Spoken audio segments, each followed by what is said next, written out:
Hi hello நண்பர்களே, இன்றைக்கி பார்த்திங்க அப்படின்னா serial actor Srividya madam use பண்ண ஹேர் டே தான் எப்படி ஒர்க் அவுட் ஆகுது அப்படிங்கிறத பார்க்க போகிறோம். வீடியோக்குள்ளே போகிறதுக்கு முன்னாடி குட்டி ஹோம் சேனல் சப்ஸ்கிரைப் பண்ணிடுங்க. அப்போ தான் நான் போகிற வீடியோஸில் நோட்டிஃபிகேஷனாக வரும். வாங்க வீடியோக்குள்ளே போயிடலாம். இதுக்கு தேவையான பொருட்கள் பார்த்திங்கன்னா 3 பொருள் தான். ஃபஸ்ட்டு வெந்தயம் எடுத்திருக்கோம். 1 டீஸ்பூன் அளவுக்கு வெந்தயம் எடுத்துக்கோங்க. முடி நிறையா இருக்குது அப்படின்னா 2 டீஸ்பூன் அளவுக்கு எடுத்துக்கோங்க. ஏன் முடிக்கு தகுந்த மாதிரி 1 டீஸ்பூன் எடுத்திருக்கேன். எந்த அளவுக்கு வெந்தயம் எடுத்துருக்கீங்களோ அதே அளவுக்கே ஈக்குவல் குவான்டிட்டியாக கருஞ்சீரகம் எடுத்துக்கோங்க. இப்போது ரெண்டுமே நம்ம வெந்தயமும் கருஞ்சீரகமும் ஒரே அளவாக எடுத்திருக்கோம். ஸோ இதுக்கு குறைவான அளவு பார்த்திங்கன்னா பால்ஜி அரிசி எடுத்திருக்கேங்க. ஒரு 1/2 டீஸ்பூன் அளவுக்கு எடுத்திருக்கேன். 1 டீஸ்பூன் அளவுக்கு வெந்தயம், 1 டீஸ்பூன் அளவுக்கு கருஞ்சீரகம், 1/2 டீஸ்பூன் அளவுக்கு பால்ஜி அரிசி. பால்ஜி அரிசியும் நிறைய பேர் கேள்விப்பட்டிருப்பீங்க. ஸோ பால்ஜி அரிசி முடிக்கு ரொம்ப நல்லது. அதே மாதிரி ஃபேஸ் பேக் இது மாதிரிலாம் போடுவாங்க. ஸோ இதை பார்த்திங்கன்னா 3மே நம்ம மிக்ஸ் பண்ணி எடுத்துருக்கோம். இப்போ இதை தான் நம்ம ரெடி பண்ண போகிறோம். இது எப்படி ரெடி பண்ணுறதுன்னு பார்க்கலாம் வாங்க. இப்போ ஒரு கனமான பாத்திரம் வச்சுருக்கேன். இதுக்கு எந்த பாத்திரம் வேணாலும் எடுத்துக்கலாம். இதை பார்த்திங்கன்னா இந்த 3மே சேர்த்துக்கிட்டோம். இந்த 3மே சேர்த்து நல்லா வறுத்துக்கோங்க.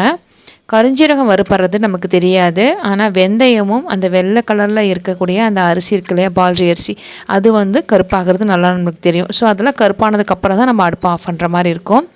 ஸோ ஸ்டார்டிங்லேயே நல்லா உங்களுக்கு வாசம் பார்த்திங்கன்னா அருமையாக இருக்குங்க. இந்த 3 பொருளும் சேர்கிறப்போ நல்லா வாசனை இருக்கும். இந்த 3 பொருளும் பார்த்திங்கன்னா முடி வளர்ச்சிக்கு நல்லா ஒர்க் அவுட் ஆகும். அது மட்டும் இல்லாமல் உங்களுக்கு பொடுகு தொல்லை, அரிப்பு இந்த மாதிரி பிரச்சனை இருந்தாலுமே சரி பண்ணுது. ஸோ இந்த மாதிரி நீங்கள் ட்ரை பண்ணி பாருங்கள். இது ஹேர் பேக்காகவும் யூஸ் பண்ணலாம். ஹேர் பேக்காக யூஸ் பண்ணுறீங்கன்னா 3மே ஊற வச்சு நல்லா அரைச்சி அரிசி தண்ணியில் மிக்ஸ் பண்ணி நீங்கள் தலைக்கு அப்ளை பண்ணிவிட்டு வாங்க. முடி கொட்டுற பிரச்சனை நல்லாவே உங்களுக்கு க்யூர் ஆகும். அரிசி கழுவுன தண்ணி இல்லை அப்படின்னா கஞ்சி இருக்கு இல்லையா, அரிசி வடித்ததுக்கப்புறம் கஞ்சி, அதையும் இதில் மிக்ஸ் பண்ணி கூட நீங்கள் தலையில் அப்ளை பண்ணிவிட்டு வரலாங்க. இப்போ பாருங்கள், நல்லா வறுத்துக்கிட்டே இருக்கும். இது நல்லா உங்களுக்கு கரியணும். அதுக்கப்புறம் தான் அடுப்பே ஆஃப் பண்ணணும். ஸோ உங்களுக்கு வெந்தயம் நல்லா ப்ரௌன் கலரில் ஆயிடுச்சு. இன்னும் அரிசி பார்த்திங்கன்னா வெள்ளையாக தான் இருக்குது. இன்னும் அதுவும் கருப்பாக மாறணும். அது வரைக்கும் நம்ம நல்லா வறுக்கணும். ஸ்ரீவித்யா மேடம் இது பயன்படுத்துகிறனால முடியை டக்குன்னு நம்மளால் கருமையாக படுத்த முடியும்னு சொல்லிட்டு லைவ் ரிசல்ட்டாக போட்டிருந்தாங்க. ஸோ நானும் அதே மாதிரி தான் இப்போ ட்ரை பண்ணிகிட்ருக்கேன். இது நல்லா ஒர்க் அவுட் ஆகுதா, இல்லை நல்லா முடியில் ஒட்டுதா, இல்லை நம்ம கையில் நம்ம அப்ளை பண்ணுறப்போ அந்த கலர் மாறும் இல்லையா, அதை நம்ம வச்சு தெரிஞ்சுக்கலாம். ஸோ இது நல்லா ஒட்டுமா ஒட்டாதா அப்படிங்கிறது நம்மளால் தெரிஞ்சுக்க முடியும். ஸோ அதை எப்படிங்கிறத காமிக்கிறேன். அதை வச்சு தான் நம்ம தெரிஞ்சுக்க முடியும். இப்போது இது நல்லா பார்த்திங்கன்னா கரிஞ்சிருக்குங்க. இதை நம்ம அடுப்பை ஆஃப் பண்ணிடலாம். ஆஃப் பண்ணிவிட்டு நல்லா ஆற விடுங்க. ஆற விட்டதுக்கப்புறம் மிக்ஸி ஜாரில் போட்டு அரைச்சிட்டு வாங்க. பாருங்கள், இந்த மாதிரி கரிஞ்சிருக்கணுங்க. இதை நான் மிக்ஸி ஜாரில் சேர்த்துக்க போகிறேன். மிக்ஸி ஜாரில் நீங்கள் அரைக்கிறப்ப குவான்டிட்டி அதிகமாக இருந்தால் தான் அரைப்படும். அப்படி இல்லைன்னா நீங்கள் இடி உரலை கூட போட்டு நல்லா அரைச்சிட்டு வரலாம். இப்போ இதை நான் அரைச்சிட்டு வந்துடுறேன். பாருங்கள், இந்த அளவுக்கு உங்களுக்கு நைஸாக இருக்குது. ஸோ நல்லா நைஸாகிடணும். கொஞ்சம் கூட பிறுபிறுன்னு இருக்கக்கூடாது. சப்போஸ் பிறுபிறுன்னு இருந்துச்சுன்னா அதை நல்லா சளிச்சு எடுத்துக்கோங்க. ஒன்றும் பிரச்சனை இல்லை. நிறையா குவான்டிட்டி போடுறீங்கனாலுமே சளிச்சு நீங்கள் எடுத்து ஸ்டோர் பண்ணி கூட வச்சுக்கலாம். இது கெட்டு போகிற பொருள் கிடையாது. எனக்கு தேவையானது ஒரு ஸ்பூன் அளவுக்கு தேவைப்பட்டுச்சு. அதை நான் ஒரு பவுலில் சேர்த்துக்கிறேன். இது கூட பார்த்திங்க அப்படின்னா விளக்கெண்ணெய் சேர்க்கலாம். நான் தேங்காய் எண்ணெய் சேர்க்குறேன். விளக்கெண்ணெய் சேர்க்கறதுனால என்னென்னு பார்த்திங்கன்னா சிலருக்கு குளிர்ச்சியான பொருள் சேராது. அதனால் எனக்கு குளிர்ச்சி அதிகமாக சேராது அப்படிங்கிறனால நான் விளக்கெண்ணெய் சேர்த்துக்கலங்க. நான் தேங்காய் எண்ணெய் தான் சேர்த்துக்கிறேன்.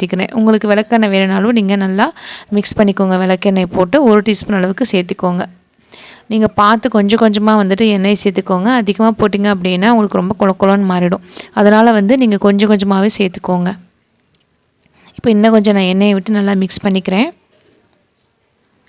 இன்னமும் தேவைப்படுது எண்ணெய். இன்னமும் கொஞ்சம் நான் எண்ணெய் மிக்ஸ் பண்ணிக்கிறேங்க. இப்போ இந்த அளவுக்கு இருக்கணும் கன்சிஸ்டன்சி. இப்போ இதை பார்த்திங்கன்னா நம்ம தலையில் அப்ளை பண்ணணுங்க. இந்த டைமில் இப்போ நான் கையில் அப்ளை பண்ணிவிட்டு ஃபஸ்ட்டு காமிக்கிறேன். பாருங்கள், இந்த அளவுக்கு ஒரு க்ரீமியாக இருக்கணும். இப்போது இதில் கொஞ்சமாக கையில் அப்ளை பண்ணிக்கிறேன். பாருங்கள், ஒரே ஒரு ஸ்பூன் தான் நான் போட்டிருக்கேன். இப்போ இதை நல்லா மிக்ஸ் பண்ணிக்கிறேன். கையிலே நல்லா எல்லா பக்கம் படுற மாதிரி அப்ளை பண்ணிக்கிறேன். இது வந்து ஃபஸ்ட் கோட்டிங் நம்ம வந்து கையில் வந்து அப்ளை பண்ணுறோம். நீங்கள் தலையில் அப்ளை பண்ணுற மாதிரி இருந்துச்சுன்னா ஹேர் நல்லா ட்ரையாக வச்சுக்கோங்க. எங்கெல்லாம் நிறைய முடி இருக்கோ அங்கெல்லாம் வந்து இது மாதிரி அப்ளை பண்ணிக்கோங்க. செகண்ட் கோட்டிங் வந்துட்டு மறுபடியும் அப்ளை பண்ணுங்கள். அது மேலேயே மறுபடியும் இன்னும் கொஞ்சம் போட்டு நான் அப்ளை பண்ணுறேங்க. இது வந்து செகண்ட் கோட்டிங். இந்த மாதிரி நீங்கள் பண்ணுறப்போ நல்லா உங்களுக்கு டார்க்காக வந்து தலையில் பிடிக்கும். ஸோ எங்கெல்லாம் வெள்ளை முடி இருக்கோ அங்கே மட்டும் அப்ளை பண்ணுங்கள். இது வந்து நீங்கள் ஹேர் வாஷ் பண்ண தேவையில்லை. ஆனால் நீங்கள் இதை அப்ளை பண்ணுறப்ப கண்டிப்பாக முடியை வந்து நல்லா ட்ரையாக தான் வச்சுருக்கணும். இது வந்து நீங்கள் தலை குளிக்கவோ எதுவே தேவையில்லை. ஹேர்டே நான் காய விட்டுட்டு கையை கழுவிட்டு வந்திருக்கேன். ஆனால் கொஞ்சம் கூட இந்த கலர் போகவே இல்லை. நல்லா உங்களுக்கு இறுக்கமாக பிடிச்சிருக்கு. ஸோ நீங்களும் வந்து இதே மாதிரி வந்து செஞ்சுட்டு எப்படி இருக்குன்னு கமெண்ட் செக்ஷனில் சொல்லுங்கள். கண்டிப்பாக இந்த வீடியோ பிடிச்சிருந்துச்சுன்னா செல்லக்குட்டி ஹோம் சேனலை சப்ஸ்கிரைப் பண்ணிடுங்க. தேங்க்ஸ் ஃபார் வாட்சிங் திஸ் வீடியோ. பாய்.